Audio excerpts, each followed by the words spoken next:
Hi, my name is Yahav, and I was born and raised here as an Israeli and as a Zionist. During the past few years, I've gone through a process of questioning the narrative I grew up with regarding this land we live in and the people living on it. This process led me to learn more and more until I reached a place of solidarity with the Palestinian people and their struggle for liberation. As I became more active, I became less afraid to voice my opinion. Over time, I've become more outspoken regarding my politics on social media, and it reached people who were very surprised to hear my opinions. They asked if there are more people that share these opinions in my community, and were especially curious about what exactly happened that made me change my mind so drastically.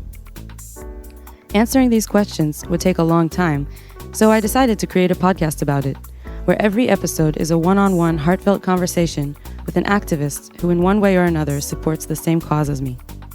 Each episode tells the story of a journey that one individual made that led them to be the activists they are today.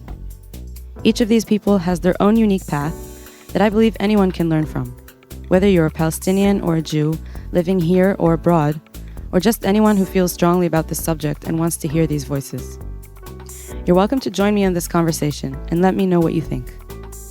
My contact information is in the description of this episode, and it would mean a lot to me to widen the circles of this conversation and create an interactive platform to approach, discuss, and unfold more around these topics. I hope you enjoy getting to know these beautiful souls who I have the privilege to call my partners in building a better future for all people between the river and the sea. In this episode, I want to introduce you to Sharon. Sharon is an activist and a longtime friend of mine. And though he shares his name with a former leader of the Israeli government who has caused the Palestinian people a lot of pain, I ask that you try and give him a chance. He's a talented artist and photographer who uses his medium to create change in his society's perceptions.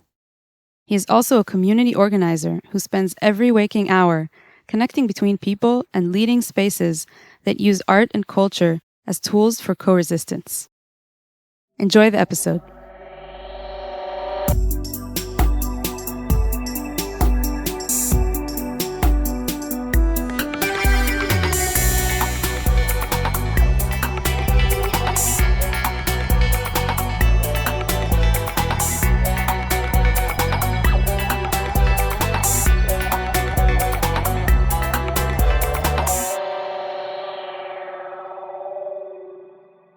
Hi, Sharon. Hi. So introduce yourself. Tell me who you are, where you grew up, where your parents are from. What kind of upbringing did you have? I was born here in Envered to a mixed families of people from all kind of different places. From one hand, my mother was born here as well, and her mother was not Jewish and was kind of linked her own story to the stories of the Jews in Europe. She was Christian, Dutch, and she joined the resistance. And This is your grandmother. this is my grandmother. And after the war, she didn't want to be part of Europe anymore. She didn't want anything from this land anymore. And she decided to join the Jews and help them build their country. And did she convert? And when she came here, they asked her a few questions and converted her to Judaism. Oh, wow. It was much easier before Yeah. before all the institutions took over. She gave up her Dutch passport. She's like, I'm gonna go be with the Jews over there in Palestine. This was before the state of Israel. Before the state of Israel, I think at some point after the war, she found her way over here. So she joined the Jewish people, and she married a Jewish guy?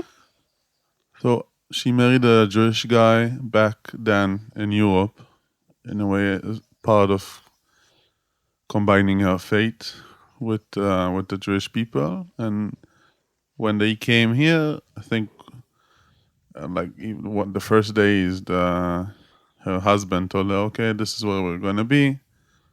You're going to be a mother. You're going to raise our children. You'll stay at home. And she was a nurse. And she really wanted to practice her profession and go help in any way she can. There was a lot of conflicts and wars at that time. And when he told her like she needs to stay at home, raise kids, cook and clean, she said, "Yeah, sure." And next morning, she was gone. It was the last time she saw him. She took the kids. There was no kids at that Oh, point. okay. And then she met my grandfather, and he really wanted to live in Tel Aviv, and she kind of pulled off the same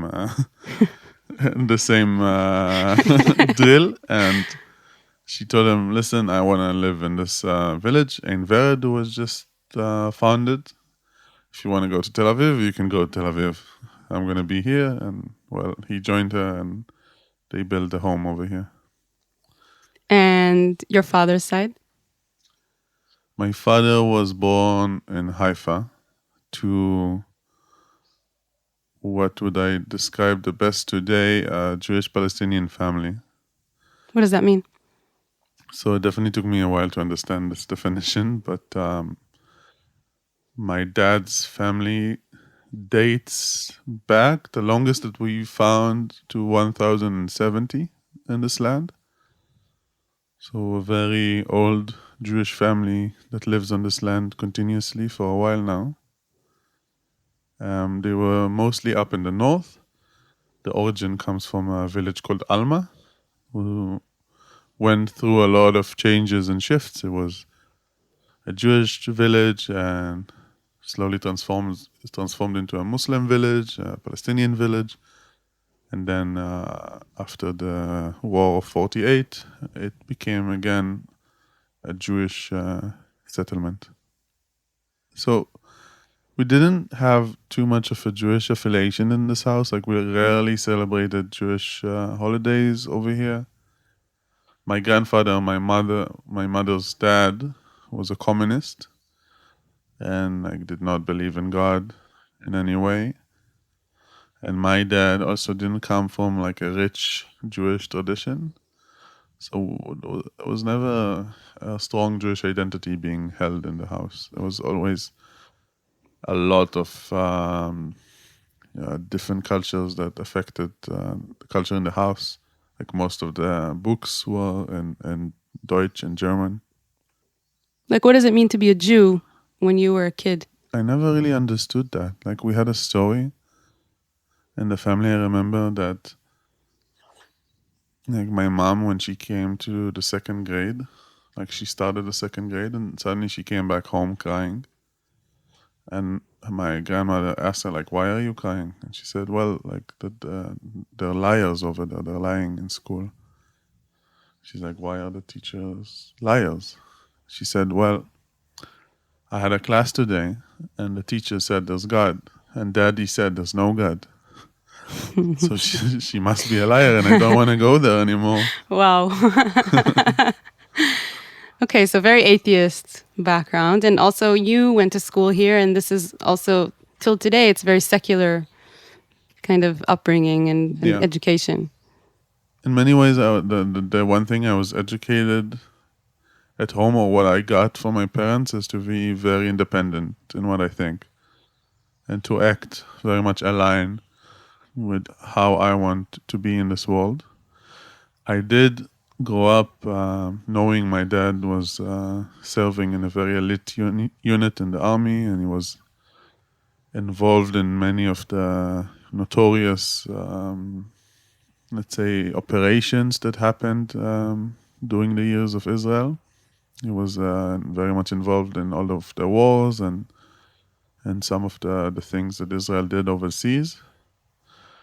And as a kid, I think my most combatant or aggressive upbringing is that as a kid, he used to take me to all of the James Bond movies that came out. And he would always tell me, "Oh, like, what you see in the movies is it's just the tip of the iceberg." Like, this is what I do. This is how I explain to you what I do. In a way. Yeah. So he was basically in the Mossad. You know, it all might be also stories. He's reading a lot also. So growing up with this narrative of those who are good citizens and good people are the ones that protect their families, that protect their loved ones. And as a kid, you grow up and you hear that the way to protect the people that you love is to join the military. And growing up in a place like this, there was a lot of pressure also to go and to be like a combat soldier, and in a way, like the more prestige unit that you get accepted to, it kind of shows your value as a person And your social status. and your social accordingly. status. But there wasn't like a connection necessarily to like the Jewish faith. It was more about Zionism and more about nationalism and It wasn't even Zionism and nationalism. It was growing up with my dad and hearing like his stories. And as a kid, you hear these things, and you know, I think most kids look at their dad as heroes in a way. And yeah. and my dad did things that I saw in action movies, and I wanted to kind of follow him in the path that he went. And actually, my mom died just a year before I got enlisted to the IDF. When you were like 17. Yeah. So they allowed me not to be a combat soldier because there's a risk to go there. And if you lost a parent and if you're an only child, so they're allowing you, if you've lost a parent recently, not to enlist in a combat unit, but you decided to go to a combat unit anyway, to like volunteer. So I decided to volunteer, and this was actually a very interesting shift with my dad, because when I decided that I wanted to enlist to be a combat soldier, because I wanted to do what all the kids around me are doing, and I wanted to play the hero part, my dad actually changed his whole approach, and he told me, like, listen, over my dead body, that you're going to be a combat soldier. I've been enough combat for you, for your kids, and for your grandchildren. There's nothing cool about it. There's no respect around it. There's no glory in it. I've seen too many people dying in wars for you to go and be part of the system. So when it hits close to home, you'd say like he understood, okay, I'm willing to risk myself, but I'm not willing to risk my kid. And I think he also, being part of he raised me very left-winged. It was very weird. Like, he spoke Arabic from home. Here in the farm, we had also Palestinian horseback riding teachers. We had a school from Tira, the nearest Palestinian town, that the kids from that school would come every Friday. And I couldn't say that I had Palestinian best friends, but definitely you were exposed. I was exposed, and I never really understood the whole narrative of all Arabs are terrorists. So this is not something that you were taught in home, like they're dangerous, they're our enemy. It wasn't like that. No, not at all. Actually, my dad will tell me, like, from his time in the service, he told me, listen, where I was, it was only bad people. I had Palestinians working with me, I had Lebanese people working with me, Americans, Israeli. It didn't really matter, because the people who are in this line of work, they're not exactly there for my ideology. They're there because they like the action, they're there because they like the excitement around it. So like as you grew up, the real motives of this kind of system were kind of unfolding. It wasn't like when you were a child and it was like James Bond and this is cool and it's action. He kind of started unfolding the real story behind it. Yeah, and I think my first shift in meeting another narrative was when I was 17. I had a friend who was very political activist. I didn't really understand what politics are at that point. And she told me, Sharon, listen, I'm forming a group of Israelis and Palestinians who are going to go and spend a week together, dialogue, and we're going to meet each other. Do you want to join? And I told her, like, why Why would I want to spend a week with Palestinians? And she told me, listen, it's in Austria. There's also like Hungarian and Austrian people, and it's free. I'm like, oh, yeah, I would love to come. Take me abroad for free, no problem. Yeah, sure. I don't care who sits in the room with me. I'm going to spend a week in the lake. Amazing. So this was my first dialogue experience. So the NGO called Forum of Bereaved Families, who are basically a group of families who lost their loved ones in the conflict. They've been sending young high school people to these retreats, to these programs. Not necessarily if you come from a bereaved family. Like, you didn't lose anyone in wars or in anything, and they wanted you to hear the testimonies of people who did lose their loved ones on both sides. Exactly. So it started with the families themselves, kind of mourning together and doing the most basic thing, which is just like having conversations. Having conversation about, we have the same pain at the end of the day of losing someone we love. And then it kind of became more, they wanted to go outward and spread the word and say, like, this is what we do and we want everyone to know about it because we want you guys to change your attitudes. Yeah, something like that. Okay. So you went on this dialogue week. What happened there? It was very interesting. Like, now when I look back at it, I see like the very smart way it was constructed.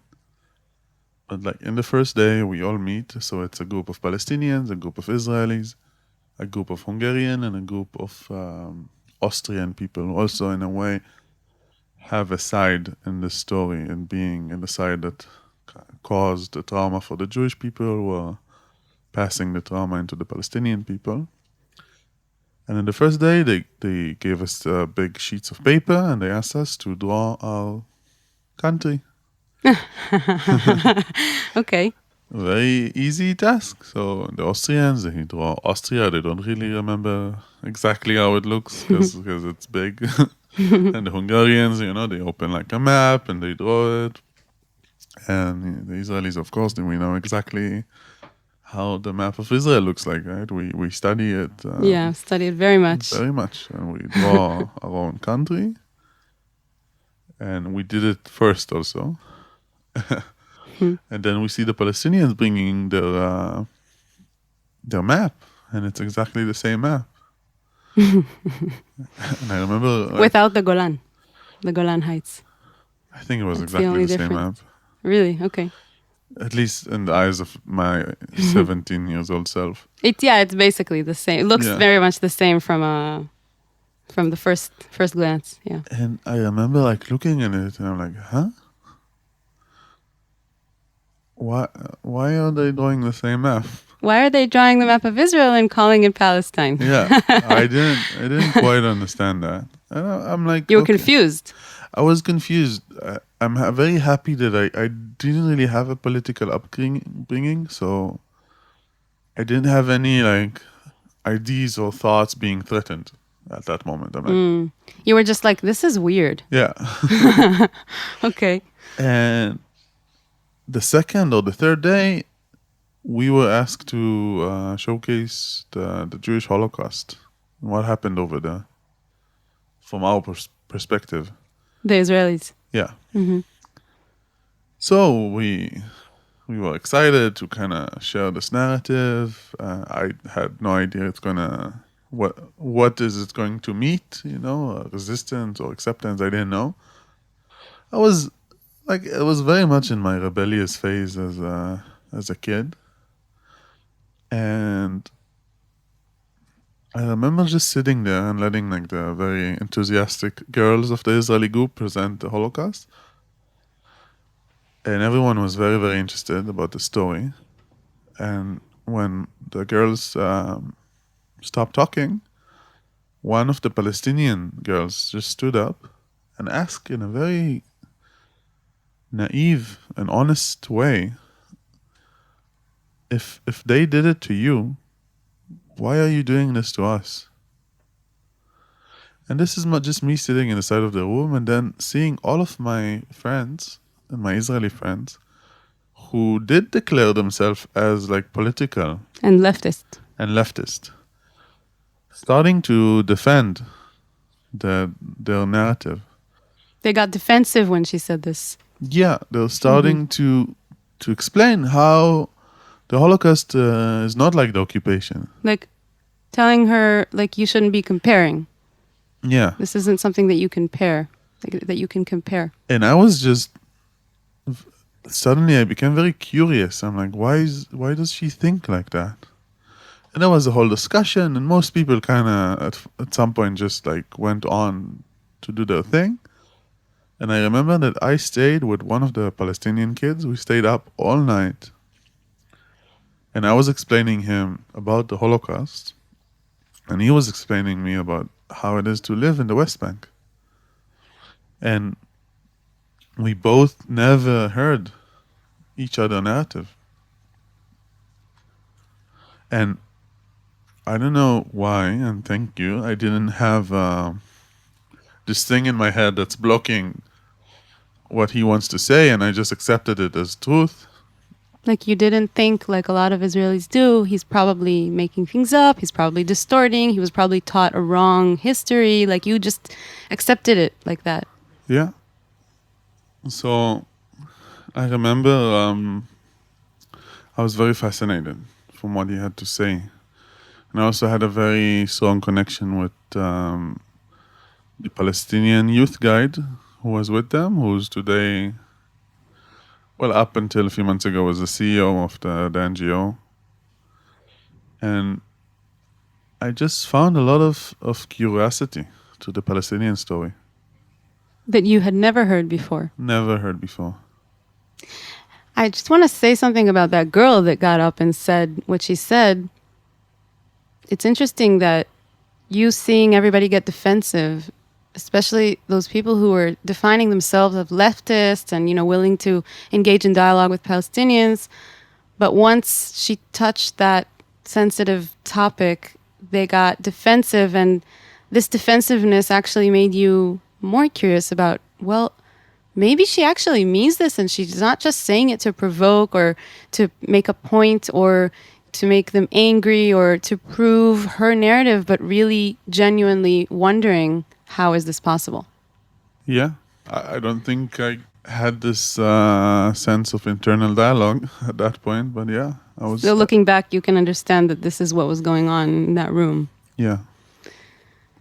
And so you came back after that week, but you didn't feel like you were changed or something, like you still were defined. Could you still define yourself as a Zionist at that point? Do you still want to go to the army? So I never defined myself as Zionist. I don't remember a single point in my life when I was like, I'm a Zionist. But you didn't define yourself as like, I'm not a Zionist. Like you never said or thought. I didn't. It was. You know. I didn't really feel a lot of discussion around it. Not in my house. Who was like, now when I research my family history, and my grandfather was part of the Communist Party. He was anti-Zionist. Like now I slowly understand why I never had this narrative in my house. And my dad, who served in the Mossad, in many ways, he was much more of an anarchist than a Zionist. So it was, his service was kind of like more of a way to be an anarchist than really believing in the narrative of the Zionist movement. Yeah, he was there because of, I'm not proud to say that, but I think he liked it. He liked the action. He just didn't want to be part of the normal day-to-day 9-to-5 society. And this was his way. He had a fucked up background. He had a lot of violence in his house. He ran away in an early age. He went to work on a boat when he was 15. Yeah, he was in a boarding school. Like, was a tough kid. So he ended up in where tough kids go when the country wants them to do the dirty work. Instead of sit in prison. Exactly. And he also sat in prison for some point.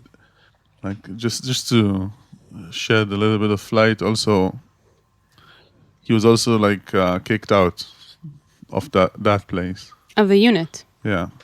For being a little too anarchist. Yeah, he was supposed to guard two French intelligence officers in Beirut at the first Lebanon War, when Beirut was infested with IDF and all kind of foreign forces. And he went into a room when he saw the two French interrogators about to chop a kid's arm in front of his mother. What do you mean drop? Chop. Oh, chop? Was like with the machete? Mm-hmm. Oh my God. And the dad was like a Hezbollah high-ranked something. And my dad just walked into that scene. And he was supposed to be like the security person for the French people, and he couldn't really agree with the situation that he saw in front of his eyes, and there was some shouting, and then there was some shooting, and the French people didn't survive that, and then he just caused the international incident when a car of the French intelligence is just chasing him in the streets of Beirut. So he basically killed these two people so that the kid wouldn't have his arm chopped off. Allegedly. Yeah. So this is what he was thrown out of the unit for. This was the end of his field service. Wow. Yeah. He told me, and like for me, when I served in the IDF, I had a lot of friction with just people who are trying to live their lives while I'm part of a mechanism who Palestinians. Palestinian. Mm-hmm. Well, I'm part of a mechanism that it's interrupting their life. And my dad will always tell me, like, where he was, there was no good people. He wasn't the good guys. The people he was after were not the good guys. All of the people who are playing that game, there's not a single good person over there. Sounds to me like it's different mechanisms that are more similar to organized crime than they are to an army and civilian population. Yeah. More of that. Yeah. So you were 17, you came back from this dialogue week, and you still wanted to go to the army and you still wanted to be a combat soldier. How is that possible? Like how... I'm assuming that a lot of the listeners are wondering, like, well, now that you've heard a little bit of the Palestinian narrative and you've realized, that they suffer too from trauma and from a lot of things, how are you willing to go and serve in the system that brings this suffering? So I had no idea that I'm going to be part of a system that is oppressing the Palestinians. I was very naive. I'm like, oh, okay. Yes, there's like the Palestinian people who are just humans trying to live their lives. But there's also these quote-unquote terrorists. Like the bad guys. The bad guys. And these bad guys have to be caught or... It's not even caught. It's just like I want to be a defensive force. Against these bad guys. Against these bad guys. I want to defend my family. When I grew up, in the 90s, I remember there was buses exploding everywhere. I was always kind of checking the size of the streets, the public transportation. I was always aware of, maybe one of the bad guys are here now. Maybe this bus that I'm going to go up on is going to explode. I don't know. So this is the second Intifada. Yeah. You're living in the relatively central part of Israel. You're aware of the fact that this actually happens. Yes. And you're not connecting between these bad guys and between the Palestinian people as a whole. Like, it's kind of like separate, I guess. Yeah. So you're like, okay, there's these Palestinian people and they're suffering. Were you assuming that, they're paying the price for trying to fight these bad guys, or was it totally like... I think I wasn't aware of the connection between all the things. Yeah, I think only when I got there, only when I was part of being on the ground in the West Bank, opening checkpoints and seeing how, before I open the checkpoint, the movement is flowing, cars are driving, and when we open a checkpoint, there's suddenly a line. And there's a traffic jam. And there's traffic, and I see how we are interrupting the life over there. Like you're talking about the most basic, simple thing of just creating traffic and making everything slower and making it more difficult to get from one place to another. Yeah. So you did go to a combat unit, even though your parents didn't want you, your father didn't want you to. Because why? You wanted to prove something to someone, or? I think, also being a person who lost his grandfather and lost his mother and trying to find ground and connection to my ancestors, and also being a history freak. I was very romanticizing this foot soldier story. I'm playing this very manly part in history, where I'm going in the footsteps of generations of men before me, and I'm going through this very ancient initiation process of becoming a man. This is what we're told. You become a man, you go to the army. So this was, I think, a big narrative for me to kind of prove my manliness, that I belong alongside all these people that I grew up with. They all go to the same place as well. You're like part of something. Yeah. That's bigger than you. And so you went, you're a big guy. Like you went, you trained, you probably got a big weapon to handle. Yeah. They usually give it to the big guys. Yeah. And you go with this big weapon and you serve in the West Bank. So at some point there, this big weapon really screwed up my knees, and I became a medic. So luckily, before I finished my training, I was already a medic. So there was in a way a buffer between me and reality, because I was always kind of behind. You were there to support if they need medical help. I was physically there, but not most of the times, not leading the force. And so you were standing in checkpoints. What were you doing? Were you arresting people? Were you what was most of that service like? So I think I was a very bad soldier. A little bit of anarchist in you, maybe? I think at that point I was discovering photography, and I was always kind of stretching the boundaries around me. So I was always with my camera. Even though you're not supposed to document. Yeah. Mm-hmm. And, I was holding, a lot of soldiers are holding very strongly to their humanity in these cases. You're I'm there, I'm doing these things, but I see the people around me. This is in a way something you tell yourself. You tell yourself, if I'm more humane and if I treat this civilian population in the best way I can, then I'm actually minimizing the damage. Yeah.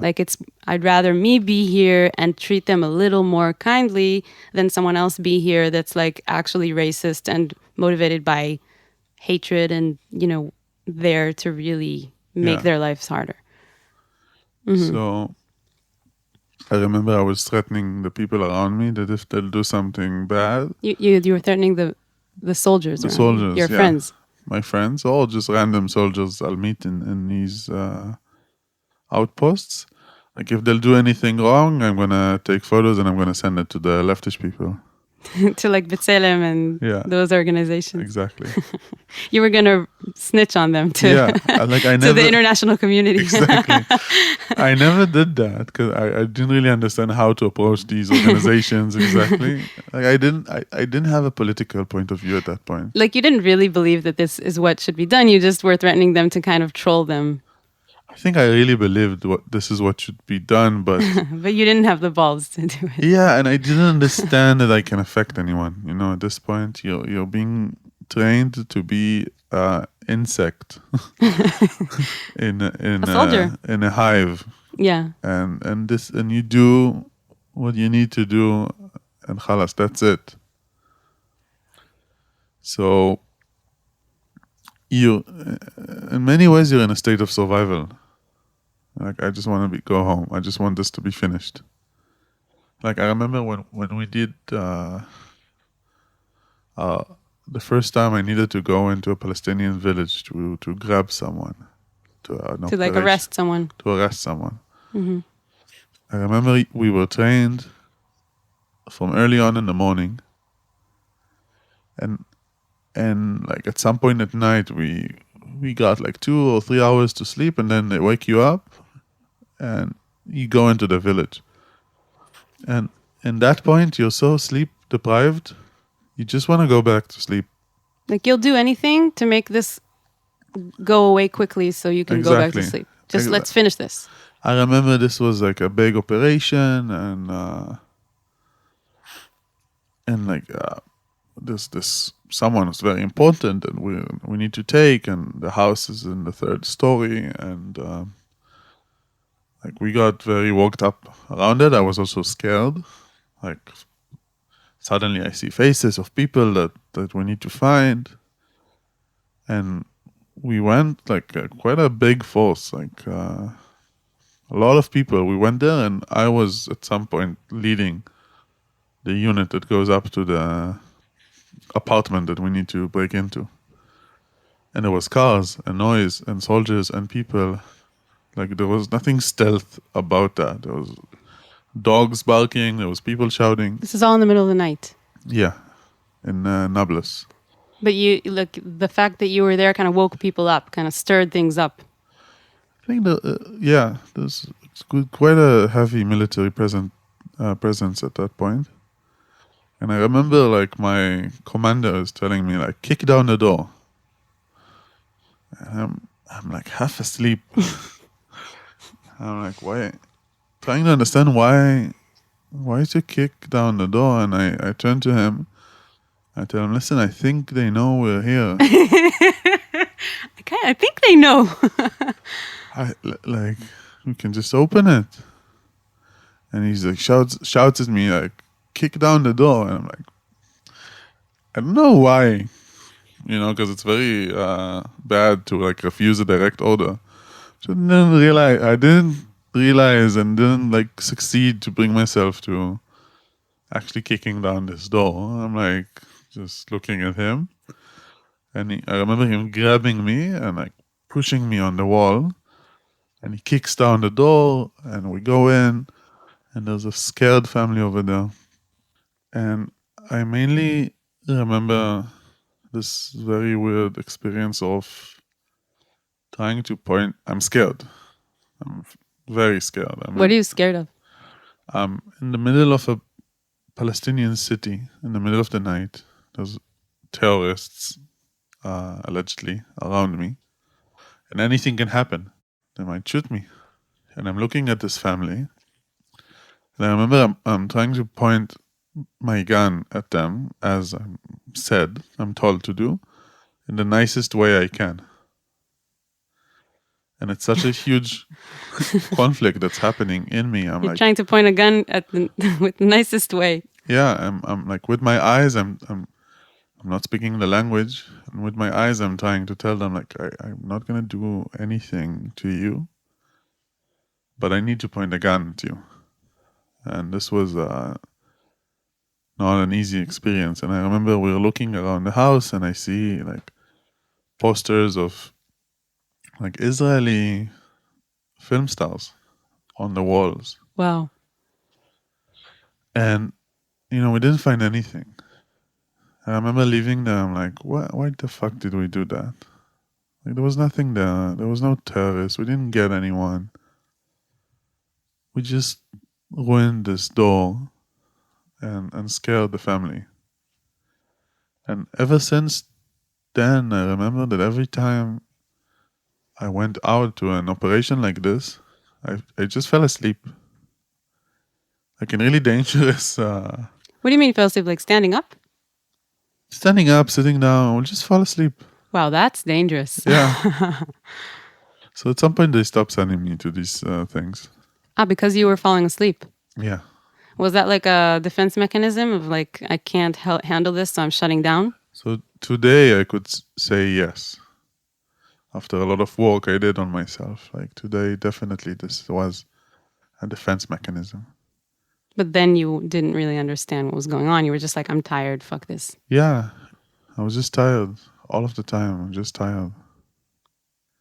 So I think this was like one of the big points of me starting to understand, not even if it's wrong or right, what's going on here. Like, I don't want to do that. Like, it's not a matter of this bigger truth of should we or shouldn't we not be doing this, but I don't want to be part of it. Exactly. And I remember at some point, I found a book. I don't remember even how. It was a very small book and was called My Little Holocaust Thief. And I remember I was interested in this book because it was written by someone in my unit a few years before. This guy, whose his family is a Holocaust survivor family, find himself as an officer in my unit in the Intifada, so like around 10 years before me. And he's explaining how, as his service as a combat officer, he found himself doing things like the Nazi officers in the stories he was hearing at home. Like what they did to his family. Yeah. And I remember one kid who was so scared at him, she was kind of paralyzed. She couldn't move because she was so, Palestinian kid, she was so afraid that she peed herself. She peed her pants. Yeah. Wow. And at that moment, he saw his grandma in that girl. And this guy ended up establishing an NGO called Breaking the Silence. And I remember I just finished reading this book and I was like in my army outpost. And I realized that, my commander probably met this guy because he's from the same unit and he was probably his soldier. And I remember I was very excited. I'm going with this book to his office. Oh my God. Because I didn't have this story of there's traitors because they think differently. I was taught at home that all opinions are accepted. And I remember I go to his office with this book and I'm like, hey, do you know this guy? And he just looks at me. He looks at the book and he gets furious. And he's like, don't ever say this name in this place. He's a traitor. And I just remember walking outside of this office and I'm thinking, what an idiot. It's his personal experience that he wrote a book on. Like, who are you to say it's wrong? And it still took me a few years to understand that in order to really heal myself, I can't take part at all in the system. Like, to understand this, it's not just people who are bad in the system, the whole system is bad. But while I was there, I remember all kinds of incidents that I thought, okay, this is fucked up. I think another breaking point I had is after the army, I attended a festival called Burning Man. And I remember I met a girl over there I wanted to impress. And I told her I served as a combat soldier in the army, the Israeli army. And she just turned away and went to the other direction.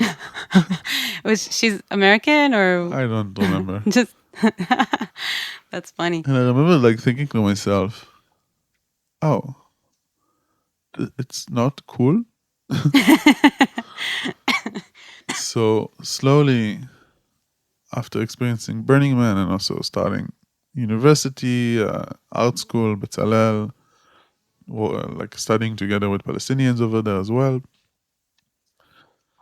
start producing festivals. I remember the last time I was in service. This is like reserve duty is after you finish your army service and you get called in a few times a year to kind of do Yeah. just a few weeks. I just realized I don't want to be there anymore. Why not? I remember I was standing on a hill and my unit was going into practice and they were about to have like a simulation of a war, going 1 week in nature with heavy equipment on, simulating all kinds of scenarios and fights, and we're just about to go and they're like calling me and I'm on the phone with a team like that like we were working on creating a festival together, and I'm solving some drama that's happening in the team, and they're like calling me, and I just realized, what the fuck am I doing? I don't want to be here anymore. I don't believe in this. I don't want to hold a gun anymore, ever in my life. And I just went to my direct commander over there. I tell him, listen, I'm not coming with you guys. He's like, what? Why? I don't want to do this anymore. I want to go home. And he looks at me. He was a nice guy. He's like, can I ask you, like, why don't you want to do this anymore? I'm like, yeah, I don't want to hold a gun. I'm done. I'm done being part of the system. And he looks at me and he's like, listen, I'm an insurance salesman. I don't want to be here as well. We need to. And I'm like remembering I'm an only child and only 5 years after I got enlisted, using my right to not be a combat soldier. And I told him, you know what? I don't have to be here. So I'm going home. He's like, I'm not going to stop you. And this was the last time I went into reserve.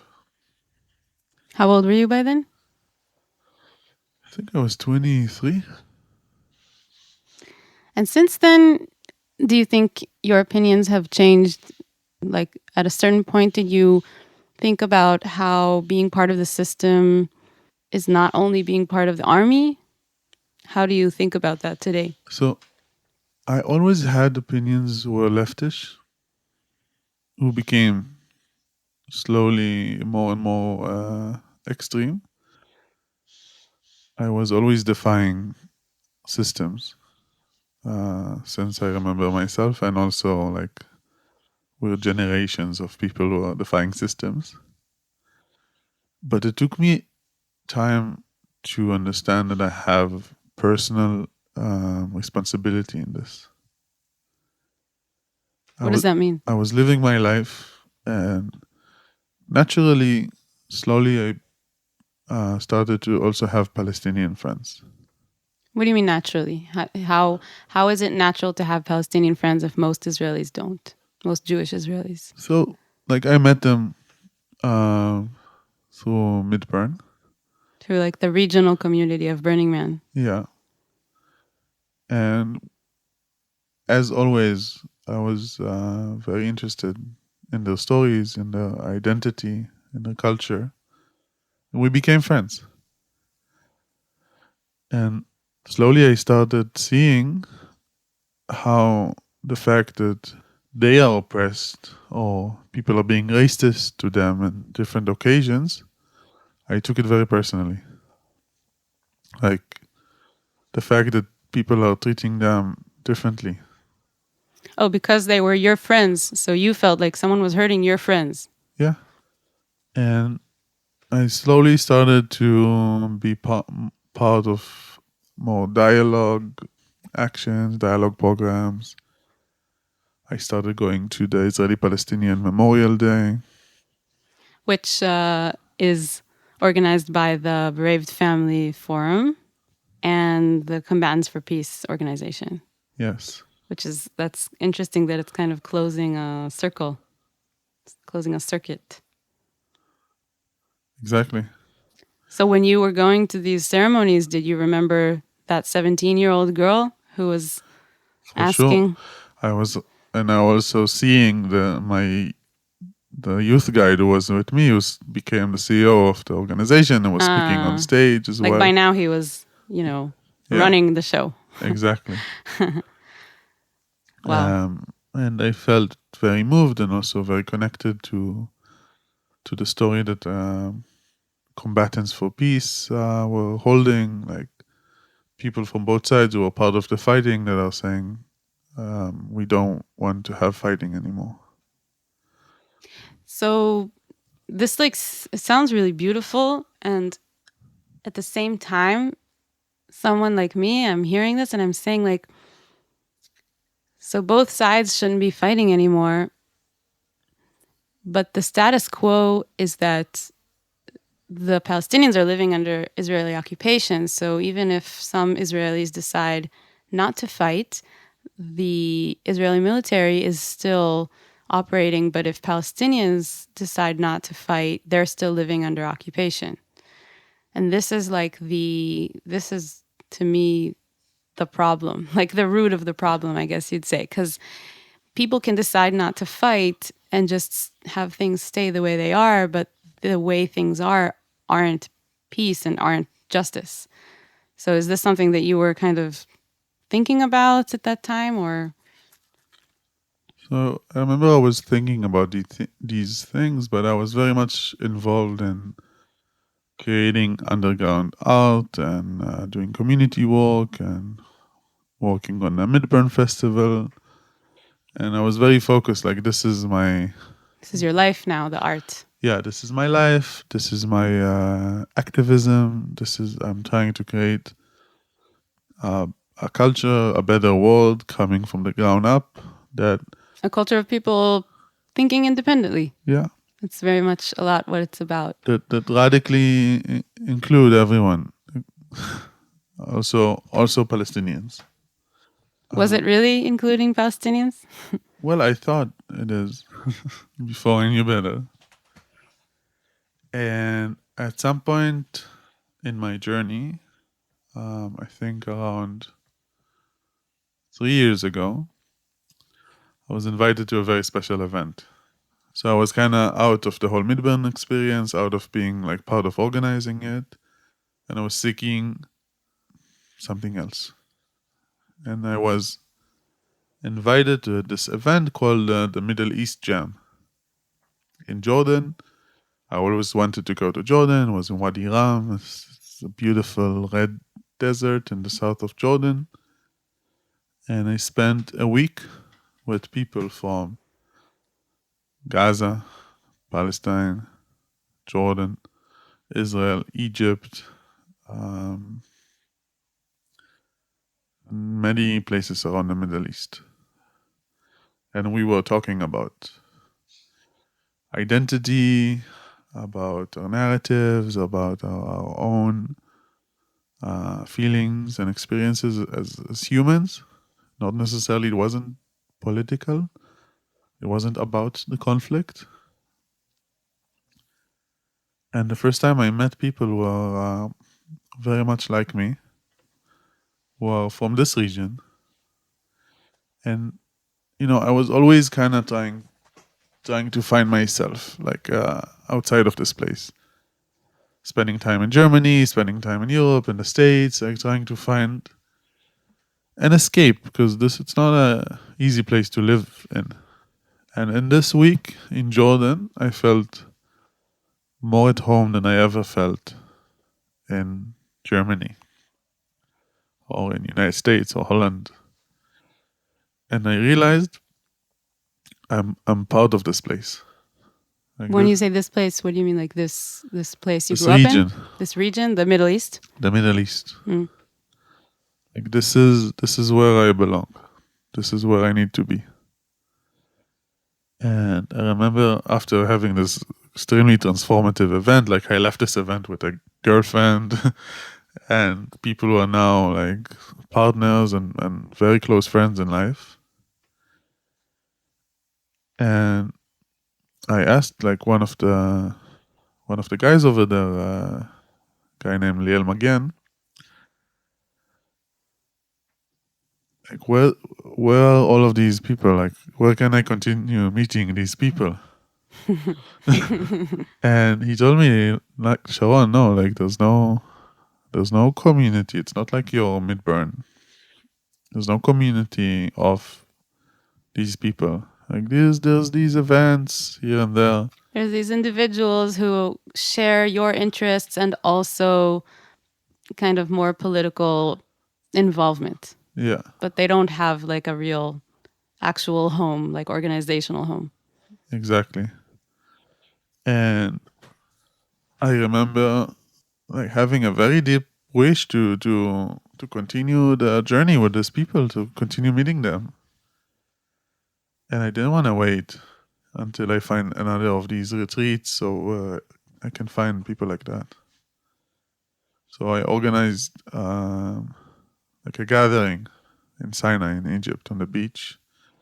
And I just basically called all the people who hold Arab identity that I know and invited them to Sinai. How embarrassing. That's where I met a lot of these people as well. But there weren't any Palestinians from here at that. So you're touching exactly because they're not allowed in Sinai. You're touching exactly one of another like breaking point in shedding the Israeli, Jewish, Zionist, whatever narrative of growing up in this land. I remember telling some of the people there that like, it's a shame that there's no Palestinians here as well. And my friend Samira was just sitting next to me, and she's like, and I think she's one of my best friends, and she's a Palestinian citizen of Israel, and we know each other for years. Mm-hmm. And she's like telling me, like, Sharon, can I have a word with you? Yeah, sure. So you're saying there's no Palestinians here, but I'm Palestinian. And I'm like looking at her at this point, feeling a little bit stupid. I'm like, really? Like, I've never heard you talk about this part of your identity. And she's like, okay, yeah, but this is who I am. I'm Palestinian. And I realized like how much there is that I don't even know. And through the process of trying to discover people in this land who wish to be free from the constraints of all the regimes around here and have so much in common. So for me, slowly walking this path of trying to get to know these people and trying to build community, it in a way sent me to a journey where I had to shed whatever identity I was holding of Sharon, the Israeli, in order to be able to do that, to be accepted, to be accepted, to be met in a vulnerable way. And I realized that every step I'm walking to the direction of the people who are holding all these different identities, every step I take into the West Bank, if I truly want to meet people in an honest way, I had to shed a lot of the things that I was thinking, the fear that I had every time accepting to go into the West Bank. And slowly the fear is just shedding. And when the fear slowly disappears and the wound starts to heal a little bit, and you truly succeed to see the people over there, as human beings that just want to live their lives. They don't want to be oppressed.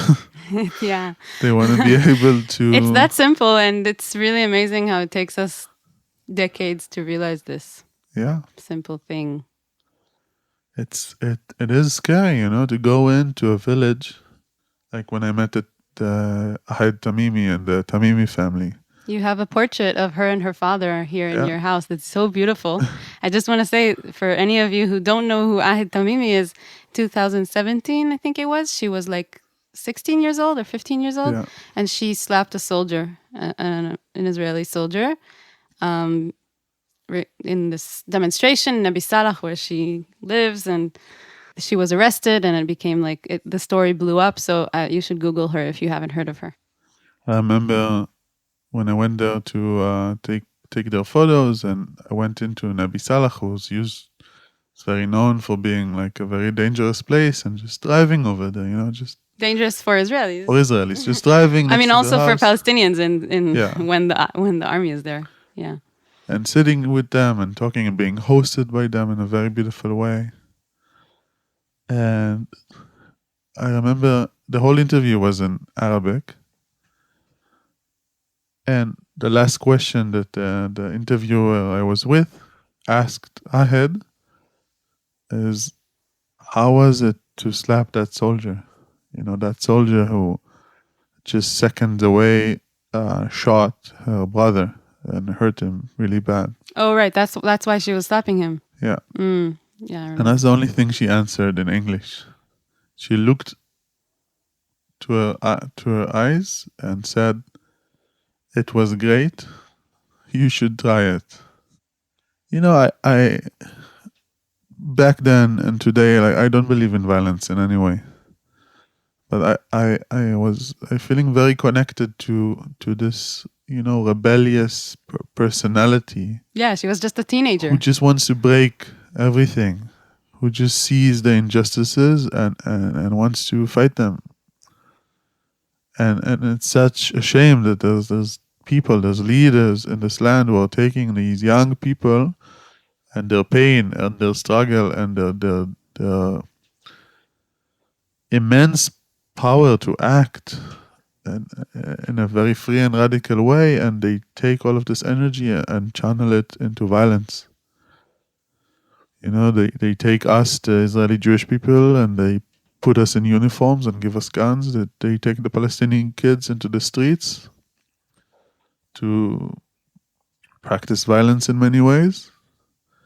And these people were manipulating the youth of this land are very bad.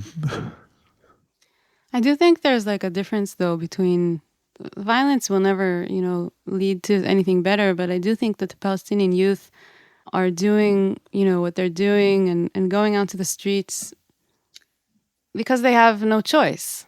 A lot of them also have nothing to lose, which is also part of the story. Like, when you're that oppressed and you're living in these conditions, maybe even going to the Israeli prison is not that bad. And, especially if you can get your like feeling of vengeance kind of fulfilled, and then, I completely understand them. I don't have any, I have a lot of empathy to the manipulated youth. And I see the struggle, and I see the Palestinian struggle. But still, like, violence is never the answer. Like, today, for me to take part in demonstrations together with Combatants for Peace, and seeing the huge power and huge potentials to nonviolent resistance, to see in a way when there's a group of Jews and Palestinians and internationals that stand together and refuse to take part in the violent circle and refuse to strike back even if they're being hit by the police or by the IDF. And also being a photographer in that place, documenting in a very, very clear way. This is not in any way a symmetrical fight.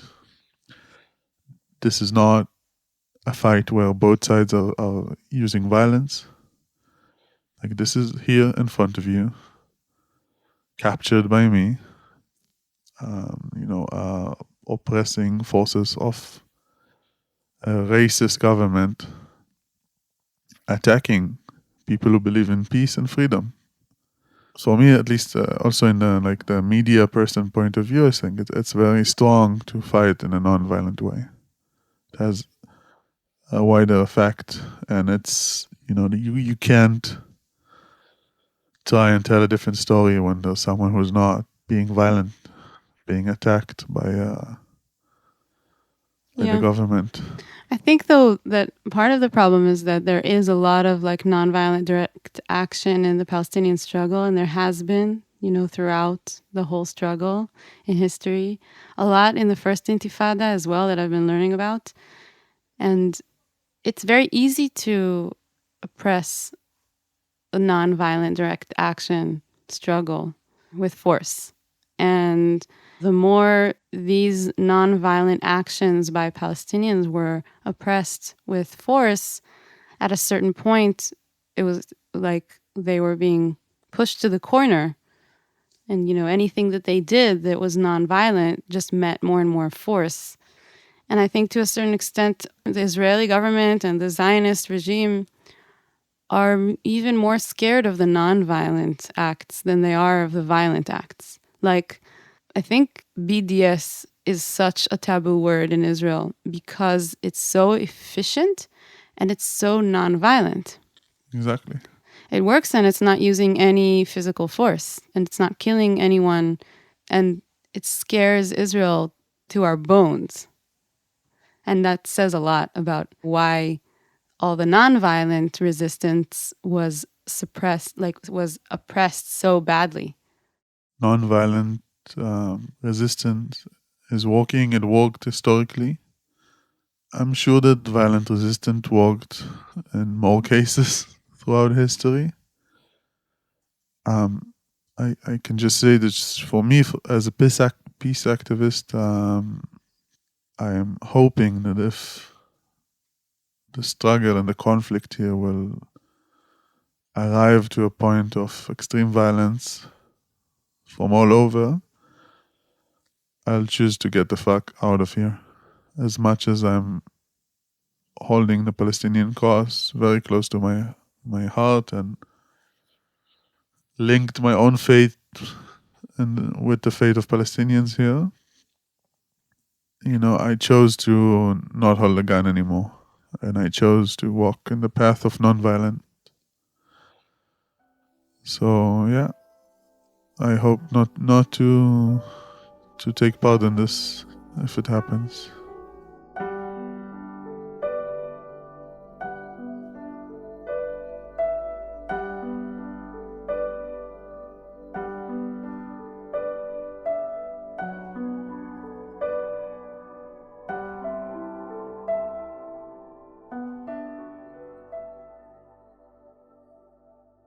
So today I'm an artist and I'm a photographer, and I create spaces of transformation and change during the last decade of my life.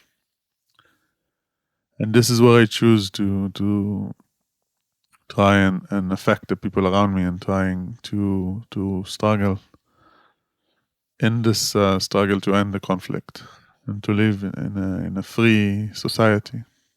What do you fantasize that will happen to end this situation?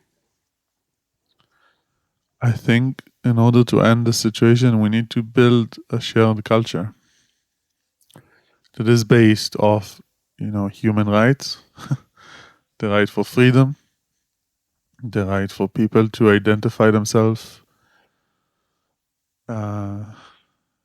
religiously or identity-wise in any way they choose fit. So, you're dreaming that people can live here one day freely with equal rights, but can identify as Palestinians or can identify as Israelis, or that's what you're saying? Yeah, or gay, or whatever they choose to. And I think for that to happen, we need to build a critical mass of people who think that way and practice this culture between each other. Because, we live in a world that still we play the game of politics and we play so-called games of democracy. in this land, and if we'll have a mass of people that can, choose and elect the people who are going to create this reality, that's the only way towards creating a free culture, through negotiating, through acting in a non-violent way. And a lot of Israelis hear this and they say, well, if we grant, these rights to millions of Palestinians, then we won't be the majority anymore, and then they will do to us what we are doing to them, or they'll be oppressive in some form, and we'll just go back to be, the Jews who are persecuted like we used to be throughout history as a minority in the world. Like, is that something that you fear? You share that fear? Yeah, but from a whole other perspective, I think it's funny that because of this fear, we're creating this reality. Right? If we would have given them in 48 or in 67 full rights, I'm not sure if we were in the same situation today. And if we're going to continue oppressing the Palestinian people, we are going to create this reality because we are a minority in this region. This is what I'm saying, at least to my fellow Israelis. If we're destined to rule this place, if the Jewish people are destined to lead this place, it doesn't need to be by force. Like you're saying, if we were being good enough, then we would be granted the leadership because of the respect that people have for us. Like that could have been maybe like you're talking about governance and how people grant you governance as opposed to how you take it by force. Exactly. So you're hoping that one day after all of this happened, there is some way that the Palestinians and generally people in the Middle East will grant us a place with respect and with honor in this region. You think that's possible at this point? I hope so. It's funny, I'm hearing you speaking and then you're like, that's not possible. No, I'm like, I don't feel comfortable with this term us, I feel so far down the rabbit hole, Oh, you don't identify as like part of the Jewish people, the Israeli people? Not really. Like my family, if I go to my father's side, my family's here way before this was Israel. Like it was before the Zionist movement, you mean? Exactly. Way before the Zionist movement. They were not part of the Zionist movement in any way. But they were Jewish. They were Jewish. They were Palestinian Jewish. And they spoke Arabic at home.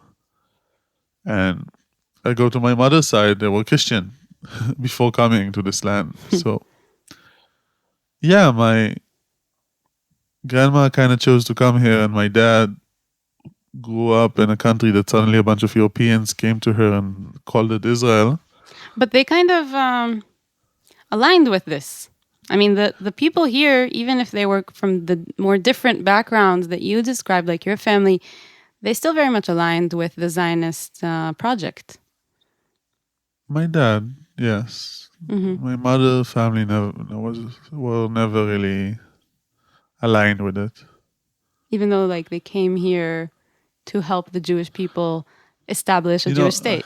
You remember showing you protocols for my grandfather, the Communist Party. I was continue reading in it, and suddenly I was started to read protocols that deal like how are we going to resist the partition law?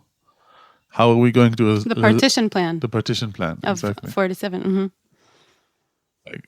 And there's all kinds of speeches there and protocols of them stating how colonial and horrible the partition plan is and how it's going to bring the devastation for any future for Arabs and Jewish in this land together. So I wish I could have a conversation with my grandfather and the political views that I have today, because that would be really interesting. Yeah. Some people might be able to reach him for you. Some people who communicate with the dead. Yeah. So, do you feel like your identity is Israeli at this point? You don't call yourself Israeli? Because I feel like if someone had to ask me like, oh, who's your friend Sharon? I would say, oh yeah, he's a friend of mine and he's Israeli, just like me. Uh, yeah, in some circles, I'm Israeli. Even with, your name and your accent, do you feel there's circles where you're not considered Israeli? Only in my head, Sometimes I'm Sharon from Israel. Sometimes I'm Yahudim in Palestine. Sometimes I'm a Dutch person who grew up in Israel. It really depends. I feel at home in Holland or Germany, the places where my mother's family is coming from. I feel at home here. I feel at home in the West Bank. At this point. At this point, yeah. I don't believe in these made up boundaries that try to define me. Like, as an Israeli now, I need to hold the responsibility for everything that's being done in the name of my government. In the name of your people. In the In the name of you. Yeah, like before Corona and the end of the world, I used to spend a lot of time in Berlin. And, I would approach sometimes by someone like from a Syrian or Lebanese or whatever Middle Eastern background. And he's like, has a lot of emotions about me because I'm Israeli. And putting a lot of blame at me. Obviously, I understand it, but I usually ask a very simple questions like, do you agree with your leaders? Do you support their actions? So why should I? Is it that far-fetched to imagine that there's people living in this land who strongly disagree with the leaders, the politicians who run this country, and actually do quite a lot to oppose it and try to change the political awareness in this land in order for things to change? And usually the reaction is is all kind of varieties of shock. They're in shock that you say that you're opposing what your government does. Yeah. I mean, Israel is perceived as a place where its people are very much aligned with the government, and there is a truth to that. A lot of the people here are very much aligned, and they've probably met Israelis in their past who were very aligned and very, defensive about Israel. I understand like where they're coming from because there's not a lot of Israelis, I guess, who could say to someone, abroad, no, I actually really don't believe in what's going on here. I think it's wrong.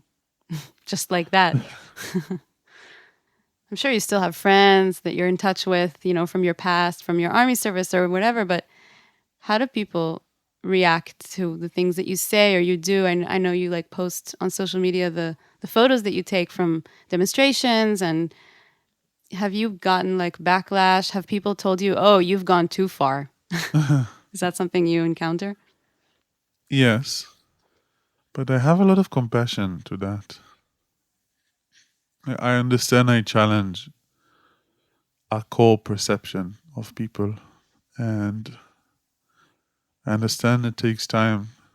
So I'm almost happy that I'm getting reactions like that sometimes, because I see I am not preaching to a choir. So you're thinking, well, if people are reacting like this to me, maybe I'm actually having a certain effect on them, even if they're not showing it right now. Yeah. Like, there's one story I'm holding very close to my heart, and in a way it kind of helps me navigate in this realm. And so it's quite a big story in my family. My grandfather, he used to give lectures about Israel in Germany in the 70s.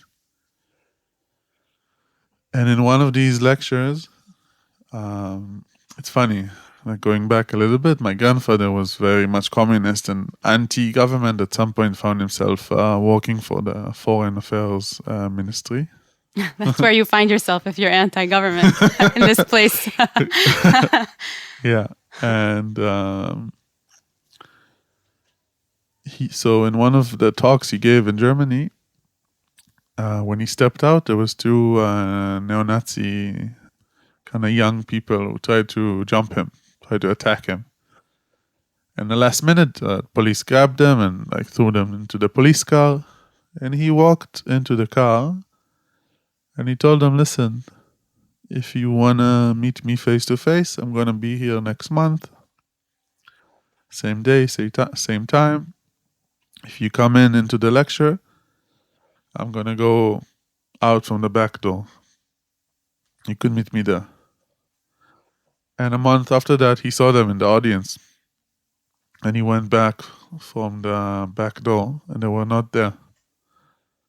And in the coming months, he started seeing them coming into his talks.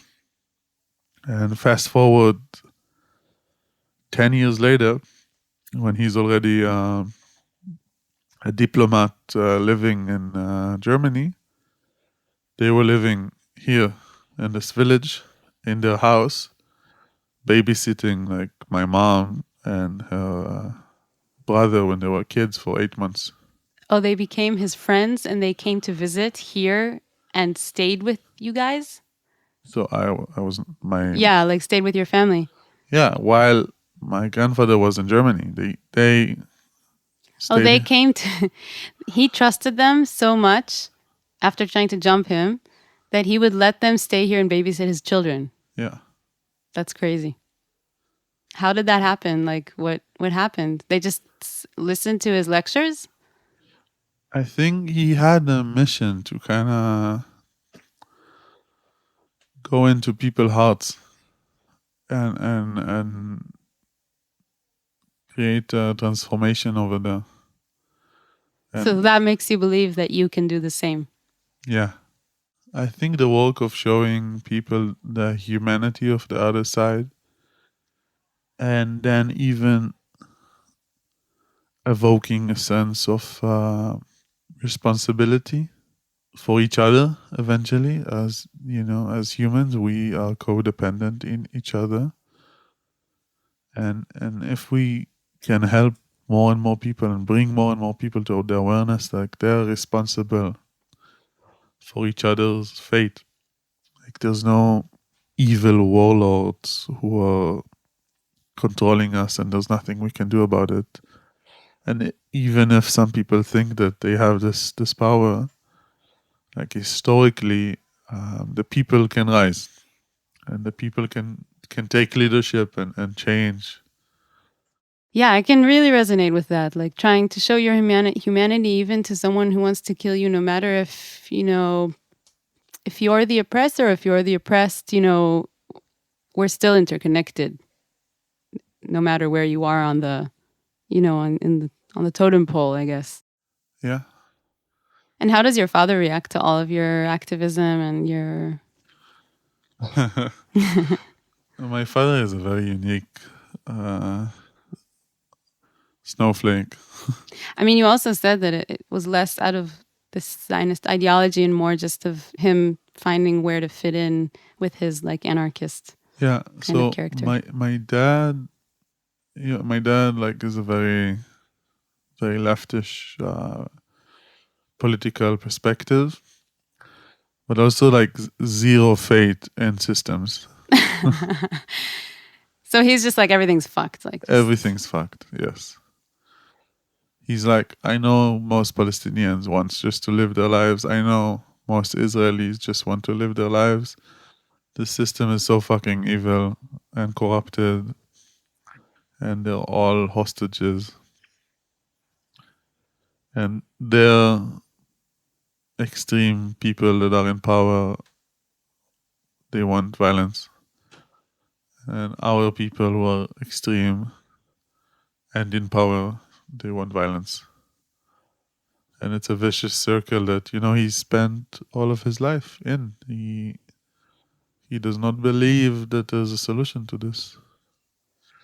He told me like they're not gonna get you because you're not a threat. What do you mean? Like these systems of power, you're not a threat to anyone yet, so you're safe. But if you're a threat, like they can just deal with you. And they're gonna tell that they're looking for you, and there's gonna be some story, and everyone will be very sad. But So, is there anything that you'd like to say that I haven't asked? Do you have like a message that you really want to give, something that you want to end with? I think for everyone's hearing this and want to be a force of good and a force of change in the very, very toxic and violent reality that we have here. Like, reach out to us and reach out to the people who wants to create something different here, wants to fight for freedom, fight for the end of the occupation. Both in the Israeli side and the Palestinian side. Because I don't see any other way for us to change it without working together from the inside and from the outside, and using everything in our power united to end the conflict. Thank you, Sharon, for sharing all of this. Thank you, Yav. It's been a pleasure to get to know you a little better. Yeah.